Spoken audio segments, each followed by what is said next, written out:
Ce matin, on va réfléchir un peu sur le peuple d'Israël. Vous savez, l'apôtre Paul, il a eu l'occasion dans 1 Corinthiens 10, verset 11, il disait que, en fait, tout ce qui est arrivé au peuple d'Israël a été consigné dans la Bible. Alors, pas pour faire beau, mais pour nous servir d'instruction à nous qui sommes parvenus à la fin des temps, pour nous servir d'exemple. Et Ellen White, dans un de ses commentaires, dans Patriarche et Prophète, quand elle commente ce passage, elle dit, en fait, l'histoire des vicissitudes d'Israël à travers le désert a été conservée à l'intention de l'Israël de Dieu jusqu'au dernier jour. Alors, nous croyons, et c'est la Bible qui nous permet de le dire, que nous sommes l'Israël de Dieu des derniers jours, n'est-ce pas? Voilà. Alors, voilà. Le récit des marches et des contre-marches de ce peuple nomade et des miracles accomplis pour le soulager de la faim, de la soif et de la fatigue est rempli d'instructions et d'avertissements pour nous. Le peuple hébreu suivait une école préparatoire en vue de la possession de la terre promise. D'accord? Et nous aussi, nous suivons une école préparatoire en vue de la nouvelle terre que Jésus nous a promise. À nous de même de nous remémorer de cœur humble et docile en vue de notre préparation pour la Canaan céleste, les épreuves de l'ancien Israël. Alors, Israël, qui est descendant d'Abraham, a bénéficié d'une merveilleuse promesse à travers leur ancêtre Abraham, lorsque Dieu lui a dit, mais Abraham, tu as vu tout ce pays, je te le donnerai à toi et à tes descendants. Et malheureusement, cette promesse, elle a pris du temps à être réalisée, n'est-ce pas? Il a fallu attendre notamment 400 ans. Et 400 ans d'esclavage, alors 400 ans plus tard, 300 ans d'esclavage en Égypte, avant que le peuple d'Israël, les descendants d'Abraham, commencent à espérer la réalisation de cette promesse. Alors, lorsque Moïse arrive, lorsque Dieu suscite Moïse pour libérer le peuple d'Israël d'Égypte et l'emmener dans la Canaan, Moïse les libère et puis finalement ils traversent le désert. Alors, le désert là qui est traversé, logiquement par une caravane, on mettait 2 mois. D'accord? 2 mois à traverser entre l'Égypte, une caravane en chameau par exemple, 2 mois de traversée pour partir d'Égypte et arriver à Canaan. Alors peut-être que le peuple d'Israël qui était beaucoup plus nombreux, ça aurait mis un peu plus de temps. Mais en tout cas, la durée normale, c'était de quelques mois. Et pourtant, ils sont entrés dans ce territoire 40 ans plus tard. Il a fallu attendre 40 ans, donc une traversée du désert de 40 ans. Au départ d'Égypte, ils étaient 600 000 hommes. 600 000 hommes sont sortis d'Égypte ensemble et ont pris la direction de la Canaan. Combien sont rentrés en Canaan? 2. Caleb et Josué. C'était l'hécatombe dans le désert. Un voyage long, une quarantaine d'années, une vie en fait, et 2 seulement sur 600 000 sont entrés en Canaan. Où était le problème dans cela? À qui était la faute? Est-ce que c'était la faute de Dieu? Parce que Dieu il a envisagé un projet beaucoup trop ambitieux et qui n'a pas pu réaliser cela? Ou alors est-ce que c'est la faute de Moïse? Parce que Moïse finalement n'était pas le bon chef. Dieu il se serait trompé en désignant Moïse, ou alors Moïse il a été pas très droit dans sa manière de diriger. On va lire dans le livre des Hébreux quelques idées qui concernent cette traversée du désert. Alors, Hébreux 3, versets 5 et 6. Alors, vous prenez votre Bible et vous regardez dans Hébreux 3, versets 5 et 6, on va rester dessus. Alors, Hébreux 3, à partir du verset 5 et 6. On ne va pas tout lire, je vais vous inviter à lire le reste du chapitre à la maison. Alors, pour Moïse, il a été fidèle dans toute la maison de Dieu, comme serviteur, pour rendre témoignage de ce qui devait être annoncé. Bon, alors, le texte d'emblée, il nous dit, alors bien sûr, on sait que Dieu ne se trompe pas, donc la faute n'était pas Dieu. Est-ce que c'est la faute de Moïse? Le texte nous dit non. Moïse, il a été fidèle dans toute la maison de Dieu comme serviteur. Donc le service de Moïse, il a été irréprochable. D'accord? Donc Moïse a mené le peuple d'Israël jusqu'en terre promise, sans lui-même commettre d'erreurs de stratégie. Alors, donc Moïse, il a été fidèle, et Moïse, en fait, il représente un type de Jésus, un type du Christ. Alors, verset 6, on dit, mais Christ, en fait, lui aussi, il est fidèle, comme fils sur sa maison. Et sa maison, c'est nous, pourvu que nous retenions jusqu'à la fin la ferme confiance et l'espérance dont nous nous glorifions. Moïse, le leader du peuple d'Israël qui l'a conduit dans le désert, est un type, c'est-à-dire une représentation symbolique de Jésus, celui qui mène son Église jusque dans la Canaan céleste. Moïse, il a été fidèle, Jésus est fidèle à sa mission, et en fait, le texte nous dit à une condition. C'est quoi la condition, verset 6? À condition que nous retenions jusqu'à la fin la ferme confiance et l'espérance dont nous nous glorifions.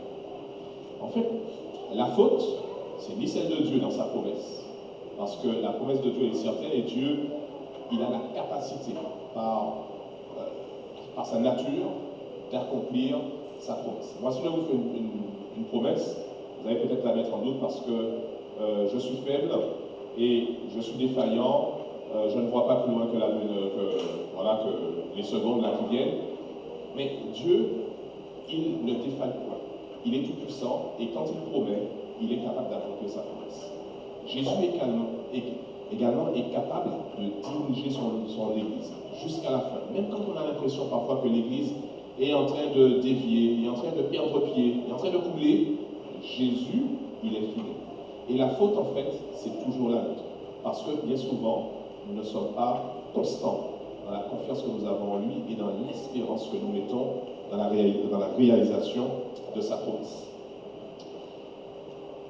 Notre Sauveur n'est pas apparu aussitôt que nous l'avions espéré, mais la parole de Dieu a-t-elle failli pour autant? Alors c'est Ellen White qui le dit dans une compilation de ses écrits qu'on appelle Événements des derniers jours, vous pouvez rechercher. Je n'ai pas noté les pages, mais si vous voulez les références, je peux vous les donner. Alors, notre Sauveur n'est pas apparu aussitôt que nous l'avions espéré. Mais la parole de Dieu a-t-elle failli pour autant? Non. Nous devons nous souvenir que les promesses, aussi bien que les menaces de Dieu, sont conditionnées. Les promesses de Dieu sont conditionnées. Je vous emmène, oui, à condition que vous reteniez fermement la confiance et l'espérance que vous avez dans cette promesse. Donc, les promesses de Dieu, aussi bien que ses menaces, sont conditionnées. On continue le texte, verset 7. C'est pourquoi, selon ce que dit le Saint-Esprit, aujourd'hui, si vous entendez sa voix, n'endurcissez pas vos cœurs comme lors de la révolte, le jour de la tentation dans le désert, où vos pères me tentèrent pour m'éprouver, et ils virent mes œuvres pendant 40 ans. Voilà ce que le texte biblique retient des pérégrinations du peuple d'Israël. L'endurcissement, la tentation de Dieu, la rébellion. Alors, en fait, toutes les histoires du peuple d'Israël dans le désert sont caractérisées par ces deux mots-là. Révolte et tentation. Je vais vous donner juste deux exemples. Un exemple qui se situe au début de ces pérégrinations, la première année de sa sortie d'Égypte. Ça s'appelle les eaux de Massa et de Mériba. Alors, le peuple d'Israël, il avait traversé un premier désert, il s'était arrêté là, ils avaient eu faim. Et Dieu leur avait envoyé la manne. Et à partir de ce moment-là, Dieu pourvoyait miraculeusement à leurs besoins physiques. Donc, ils bénéficiaient de nourriture. Ils se sont déplacés, et puis ils sont arrivés dans un autre désert, un lieu qu'on appelle Réphidim, et là, il n'y a pas d'eau. Et le peuple, qu'est-ce qu'il dit finalement? Mais l'Éternel est-il au milieu de nous ou n'y est-il pas? Et là, Moïse est en train de craindre pour sa vie parce qu'il a l'impression que le peuple assoiffé veut tuer Dieu, mais comme Dieu est invisible et que c'est Moïse le représentant, Moïse est en train de craindre pour sa vie. Le peuple veut détrôner Moïse et dire quelque part, mais il faudrait mieux que nous retournions là, parce qu'au moins, nous n'allons pas mourir. Et le peuple, il se rebellait et il tentait Dieu. Et ici, la tentation, en fait, tenter Dieu, c'est dire, en fait, en tant que chrétien, c'est avoir reçu à un certain moment des bénédictions de la part de Dieu. Et puis à un certain moment, lorsque Dieu nous permet de traverser une difficulté, une épreuve, nous commençons à laisser le doute s'insinuer en nous. Et nous perdons de vue la puissance de Dieu. Et nous remettons en cause l'amour de Dieu pour nous. Nous remettons en cause la sagesse de Dieu à notre égard. Est-ce que c'est vrai? Est-ce que Dieu m'aime vraiment? Est-ce que c'est par ce chemin que Dieu veut me faire passer? Et là, en fait, c'est tenter Dieu. 40 ans plus tard, la 40e année, le peuple il arrive à l'entrée de la terre promise. 40 ans. Ils ont erré pendant 40 ans. Il n'y a plus que 2 survivants, pratiquement, Caleb et Josué, de ceux qui sont sortis. Bien sûr, il y a de nouveaux enfants. Et puis, ils arrivent encore à un autre endroit, et il n'y a pas d'eau. Et là, ils murmurent. Et regardez ce qu'ils disent. Que n'avons-nous expiré quand nos frères expirèrent devant l'Éternel? Il aurait mieux valu que Dieu nous tue aussi. Ça, c'est pas de la révolte, ça. Ça, c'est pas de la tentation. Tenter Dieu. Dire que finalement, il vaut mieux que Dieu me tue plutôt que de me faire passer par une difficulté, sachant qu'il a la capacité, puisqu'il a déjà montré par le passé, de m'aider à surmonter cette tentation. Et donc, le peuple d'Israël, en fait, il a été dans cette attitude révolte et tentation de Dieu. Alors, il y a un texte intéressant là dans Patriarche, au fait, bien des personnes s'étonnent de l'incrédulité des murmures d'Israël et se disent qu'à sa place, elle n'aurait pas été aussi ingrate. Qu'en pensez-vous? Sincèrement, il ne vous est jamais arrivé de dire, mais quand même, eux au moins ils voyaient la nuée, d'accord? Ils voyaient la nuée de feu, la nuée dorée, ils avaient la manne, il y avait des miracles, etc. Et pourquoi ils ont... Moi, si j'étais à leur place, en voyant tout ça, non, voilà. Parce que maintenant, on ne voit pas trop Dieu agir, on ne voit pas trop ses miracles. Mais à l'époque, il y avait des miracles et je ne pense pas que... Voilà. Alors, et on accuse le peuple d'Israël, on les trouve ingrats. Alors, mais regardez ce qu'elle dit, Ellen White. Mais dès qu'elle rencontre, donc les personnes qui disent que le peuple d'Israël est ingrat, mais dès qu'elle rencontre quelques contrariétés, elle ne manifeste ni plus de foi, ni plus de patience qu'Israël, et elle passe par des moments, alors si elle passe par des moments pénibles, elle parle mal des gens ou des choses dont Dieu s'est servi pour les purifier. Waouh, nous ne sommes pas mieux finalement. Pire. Pareil. D'accord. Il n'y a rien de nouveau. Alors pendant 40 ans, l'incrédulité, les murmures et la rébellion ont éloigné l'ancien Israël de la terre de Canaan. Les mêmes péchés ont retardé l'entrée de l'Israël moderne dans la Canaan céleste. Alors, le peuple d'Israël, en fait, n'est pas entré en Canaan la première année où Dieu les a libérés de l'Égypte. Ils sont entrés 40 ans plus tard. Pourquoi? À cause de leur incrédulité et de leur murmure et de leur rébellion. Et la loi, elle dit que ce sont les mêmes péchés qui, dans l'Église de Dieu, empêchent à Dieu d'accomplir pour nous rapidement la promesse qu'il nous a faite. D'accord? Donc, les promesses de Dieu n'ont failli dans aucun de ces deux cas. Le problème, c'est que le peuple d'Israël, le problème, c'est nous. Le péché, c'est rébellion, murmure, incrédulité. Et notre péché, rébellion, murmure et incrédulité. Vous reconnaissez-vous dans cette description? Ne me répondez pas. Moi, je me reconnais. Donc, je peux vous accompagner si vous dites oui. Je me reconnais dans cette description de l'incrédulité, des murmures et de la rébellion qui empêche à Dieu d'accomplir sa promesse dans notre vie et dans la vie de l'Église en tant que collectivité. L'incrédulité, l'esprit du monde, le manque de consécration et les querelles au sein du peuple qui se réclament de Dieu nous ont retenus dans ce monde de péché, de tristesse, dans cette vallée de larmes. Pourquoi Dieu ne revient-il pas? Nous sommes incrédules. Comment peut-il accomplir sa promesse? Oui, on ne l'attend pas finalement. Mais voilà, l'esprit du monde. On dit que finalement, oui, on veut bien que Jésus revienne, mais pas trop tôt quand même parce qu'on a encore des choses à réaliser. D'accord? Ça m'amuse parce que lorsque j'étais adolescent et que j'imaginais l'an 2000, j'espérais que Jésus revienne un peu après l'an 2000 parce que je voulais voir l'an 2000.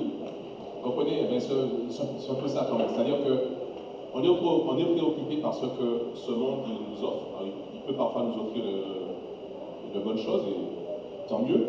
Mais cela prend tellement de place dans notre vie que nous oublions et finalement nous nous conformons à ce que le monde est. Le manque de consécration, les pleurs. Voilà donc ce qui nous retient. Alors, exhortation, donc, Hébreux 3, verset 13. Alors, Hébreux 3, verset 13.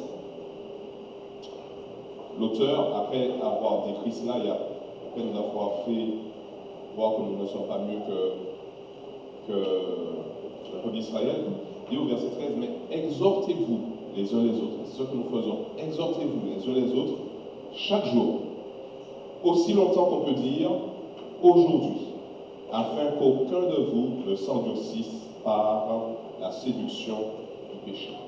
Exhortez-vous. Alors, dans la leçon de l'école du sabbat, en fait, alors je vais vous avouer quelque chose. Ma semaine, elle a été chargée et quand j'ai commencé à préparer ça, en fait, je n'avais pas ouvert le questionnaire du tout. Alors, c'est pas mon habitude du tout, mais je n'avais pas ouvert. Et c'est ce matin, en entendant Karine présenter l'introduction de la leçon, mais c'est exactement ce que je vais dire. Alors, c'est pas la même forme, c'est pas, d'accord, mais c'est la même idée. Ça veut dire que Dieu, en fait, là ce matin, j'ai la conviction qu'il a un message particulier. D'accord? Je n'ai pas repris ce que le questionnaire dit. Dieu me l'a inspiré. Élésia, ce matin, il disait, voilà, si vous me rencontrez dans la rue qui suis sur le mauvais côté, mes frères, venez et exhortez-moi à passer du bon côté. En fait, tout ce matin, finalement, alors je ne sais pas ce que c'est le message qui est pour moi, très certainement, mais c'est celui également que je partage avec vous. Nous sommes invités à nous exhorter les uns les autres, à ne plus être dans la querelle, à ne plus être dans la discorde, à ne plus être dans la critique, dans le jugement, mais être dans l'exhortation, et à nous entraider les uns les autres aujourd'hui, chaque jour. Alors, Ellen White, à la fin de sa vie, elle est morte en 1915, à la fin de sa vie, elle écrit, donc ce sont ses derniers écrits, et elle écrit à ses frères et sœurs de l'église adventiste, et notamment aux dirigeants, et leur dit, mes frères, nous n'avons absolument rien à craindre de l'avenir, si ce n'est d'oublier la façon dont Dieu nous a conduits dans le passé. En fait, elle reprend la même idée qu'à l'époque du peuple d'Israël. Ils sont arrivés à la 40e année devant la Canaan, ils avaient oublié ce qui s'était passé pendant 40 ans. 40 ans de manne. 40 ans où Moïse leur rappelle, mais vos vêtements ne se sont pas usés, vos chaussures ne se sont pas usées. Vous avez eu de l'eau et de la nourriture qui venait du ciel. Et vous avez oublié, à la 40e année, vous êtes encore rebelles. Et nous dit en fait, notre plus grand danger, c'est d'oublier notre passé avec Dieu. Parce que l'avenir nous effraie, c'est vrai, mais en fait, nous devons garder les yeux fixés sur Jésus et nous rappeler ses promesses et la réalisation de ses promesses. Alors, qui furent ceux donc qui n'entrèrent pas en Canaan? Ça, c'est une question qui est posée par le livre des Hébreux. Alors, Hébreux 3, verset 16, on lit Hébreux 3, verset 16, qui furent en effet ceux qui se révoltèrent après l'avoir entendu, sinon tous ceux qui étaient sortis d'Égypte sous la conduite de Moïse. Alors, qui sont ceux qui ne sont pas entrés en Canaan? Et ceux qui sont sortis d'Égypte. Qu'est-ce que ça veut dire ça? Le texte en fait il est particulier. Il nous dit en fait, Ceux qui ne sont pas entrés en Canaan, ce sont ceux qui étaient sortis d'Égypte en direction de Canaan. C'est pas bizarre ça? Ça veut dire qu'en fait, ceux qui sont sortis d'Égypte, ils avaient ce privilège d'entrer en Canaan. Ils ne l'ont pas saisi. Dieu, il avait tout fait. Dieu les avait sauvés. Mais eux, ils ont été rebelles et ils n'ont pas poursuivi le chemin avec Moïse et avec Dieu. Alors, ensuite, qui sont ceux qui ne sont pas entrés en Canaan? Donc, verset 17. Et contre qui Dieu fut irrité pendant 40 ans? Sinon, contre ceux qui péchaient et dont les cadavres tombèrent dans la deuxième catégorie, qui sont ceux qui ne sont pas entrés en Canaan, ceux qui péchèrent, n'est-ce pas? C'est-à-dire que ce sont des personnes qui, quelque temps après être sortis d'Égypte, sont arrivés au Mont Sinaï, ils ont fait une alliance avec Dieu. D'accord, ils ont dit, mais Seigneur, nous allons t'obéir, nous allons te suivre. Et puis finalement, ils s'aperçoivent que ces personnes, elles oublient cela, et puis elles retombent dans des travers, dans des péchés, et ce péché, il se cristallise dans leur vie, au point que même le Saint-Esprit ne peut plus appeler à la repentance. Qui sont ceux qui n'entrèrent pas en Canaan? Ceux qui péchèrent, et pourtant qui étaient sortis d'Égypte et qui avaient été libérés. Troisième catégorie, verset 18. À qui jura-t-il qu'il n'entrerait pas dans son repos? Sinon à ceux qui avaient désobéi. Lorsque Dieu nous parle et que nous ne prêtons pas attention à sa voix, et que malgré le fait de savoir ce qu'il faut faire, nous ne le faisons pas, alors nous sommes ceux qui n'entrent pas en Canaan. Pourtant, nous sommes sortis d'Égypte. Dieu, il a tout fait. Il nous a sauvés. Alors, chapitre 4, verset 7, on saute. Chapitre 4, verset 7, Dieu va supplier maintenant. Regardez ce qu'il dit au verset 7. Dieu fixe de nouveau un jour. C'est quoi ce jour? Dans 2 ans, dans 1 an, aujourd'hui. En disant dans David si longtemps après, comme il est dit plus haut, donc ça avait déjà été dit dans les passages que nous avons lus. Alors, aujourd'hui, si vous entendez sa voix, n'endurcissez pas vos cœurs. Voilà l'exhortation que Dieu nous lance. Alors, Philippe, il a lu ce texte tout à l'heure. Le Seigneur n'est pas en retard pour accomplir sa promesse, comme certains l'imaginent. Il est seulement très patient à votre égard, car il ne veut pas qu'un seul périsse. Il voudrait au contraire que tous parviennent à changer de vie. Le Seigneur, il prend patience. Il voudrait que nous tous, nous parvenions à changer de vie et que nous soyons sauvés. Jésus est venu dans le monde afin que quiconque croit en lui ne périsse point mais qu'il ait la vie éternelle. Ça veut dire que le sacrifice de Jésus, il a été suffisant pour toute l'humanité qui a vécu depuis Adam et qui vivra après Jésus. Mais en fait, le problème, c'est nous. Dieu, il est patient, il n'est pas en retard, mais simplement, il patiente, il patiente, il patiente. Alors bien que la patience de Dieu supporte longtemps le transgresseur, il y a une limite que l'homme ne saurait dépasser. Et lorsque cette limite ultime est atteinte, alors les offres de la grâce sont retirées et c'est le ministère de la justice qui commence. Dieu est un Dieu équilibré. Il est tout amour, il est également toute justice. Il est très patient, mais à un certain moment, il est prompt à agir. Et donc, pour le moment, Dieu nous dit, aujourd'hui, si nous entendons sa voix, sache que c'est ma patience encore qui te parle. J'attends encore un peu. Mais sache qu'il y a une limite que tu ne pourras pas passer. Alors, verset 11. Efforçons-nous donc d'entrer dans le repos, dans ce repos, afin que personne ne tombe en donnant le même exemple de désobéissance. Efforçons-nous d'entrer dans ce repos, afin que personne ne tombe en donnant le même exemple de désobéissance. Verset 12, car la parole de Dieu est vivante, efficace, plus tranchante qu'une épée quelconque à 2 tranchants, pénétrante, jusqu'à partager âme et esprit, jointure et moelle, elle juge les sentiments et les pensées du cœur. Voilà. Alors, le texte ici au verset 11 nous invite dès aujourd'hui à entrer dans le repos de Dieu. Alors, Le repos de Dieu, c'est de manière ultime la vie éternelle dans le paradis auprès de lui sur la nouvelle terre.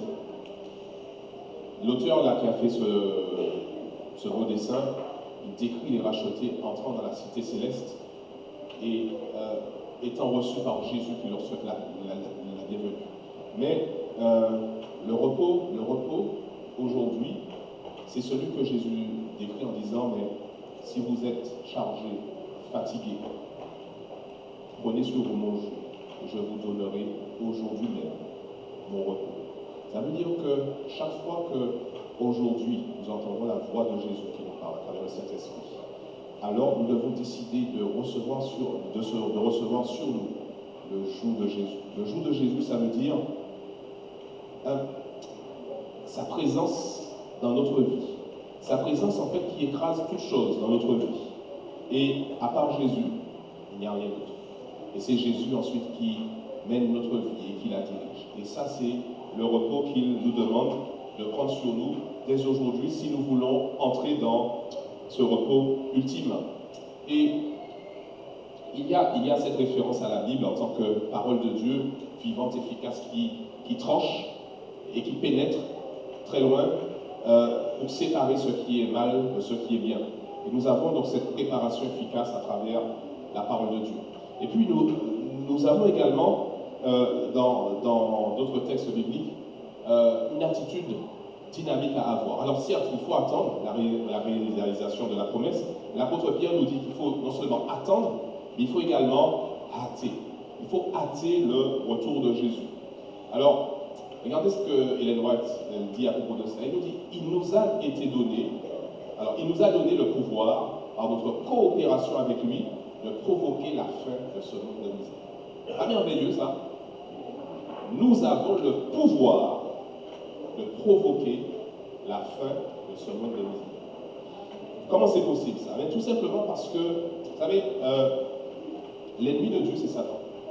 Satan, il agit de différentes manières. Il agit par la persécution, par la contrainte, mais il agit également par la séduction. Mais en fait, Satan, il ne se met en branle, il ne se met en action que lorsque il y a un danger. Et lorsqu'il n'y a pas de danger, Satan, il est tranquille. Ça veut dire que si nous avons l'impression d'être bien dans notre vie, c'est que peut-être que nous ne sommes pas si bien avec Jésus. Parce que donc, Satan, il ne s'attaque pas à son Église.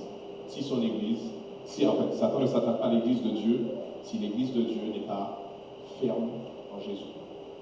Ça veut dire que lorsque il y aura ce qu'on a décrit tout à l'heure, la consécration, de l'action, de la vie personnelle, un engagement personnel avec Jésus, à ce moment, Satan se sentira angoissé, en danger, il va tout mettre en œuvre pour ébranler son Église.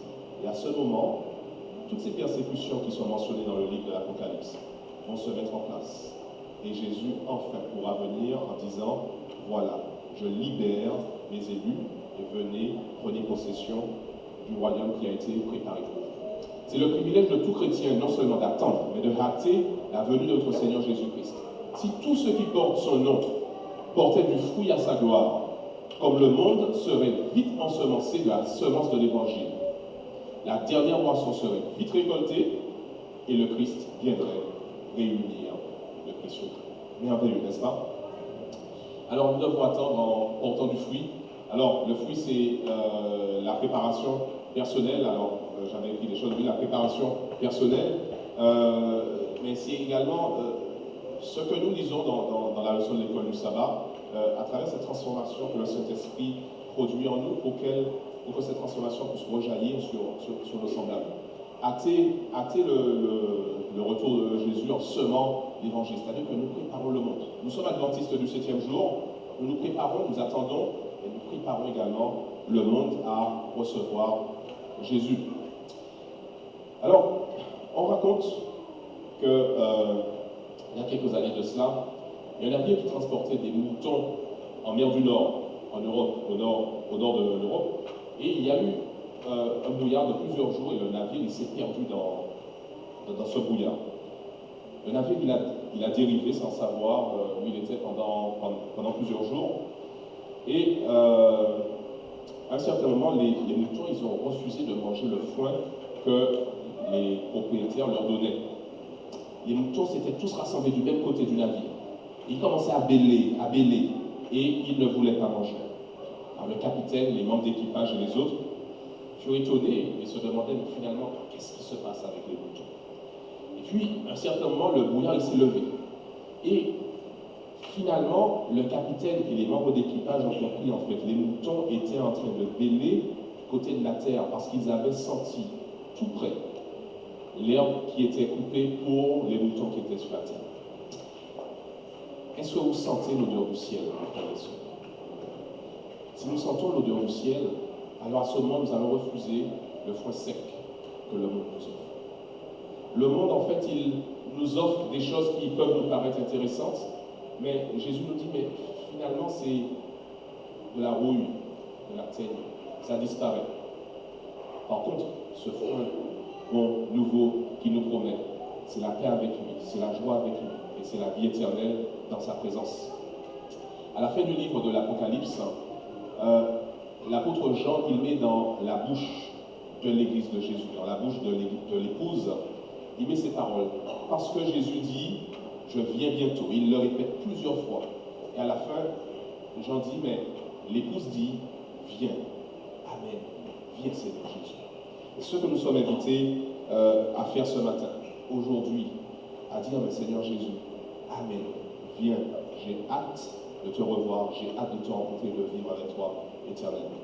Que la grâce de Dieu soit avec chacun d'entre nous, que le Saint-Esprit nous aide à approfondir ce message que j'ai voulu partager avec vous et que finalement, nous soyons tous rassemblés auprès de Jésus lorsqu'il reviendra.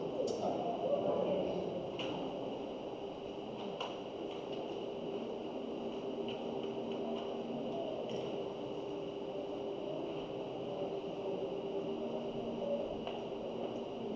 Je vous invite à vous tenir debout et pour clôturer notre moment, nous prendrons le numéro 112. Du ciel, bientôt Jésus va revenir. Les strophes 1 et 3.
Merci pour cette promesse, le retour de Jésus.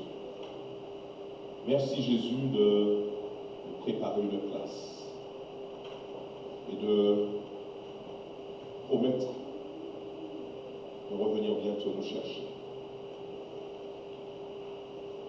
Père Saint, nous voulons que cette espérance reste dans nos cœurs alors que nous allons nous séparer. Nous allons regagner nos maisons, nous allons vivre peut-être chacun isolément, séparément. Et parfois les difficultés vont venir, les tentations, les séductions, les persécutions. Et je veux te demander ce matin, te supplier que pour chacun d'entre nous ce matin, nous recevions d'abord l'assurance de ton salut dans nos cœurs avant de laisser ce lieu. Et que tu places à côté de nous ton ange afin qu'il nous soutienne comme tu l'as dit dans ta parole. Et que le Saint-Esprit vienne et qu'il ouvre nos yeux, qu'il dirige nos pensées vers toi. Père Céleste, comble-nous de toutes tes bénédictions. Nous te faisons confiance pour tout cela. Nous te remercions, nous te louons au nom de Jésus.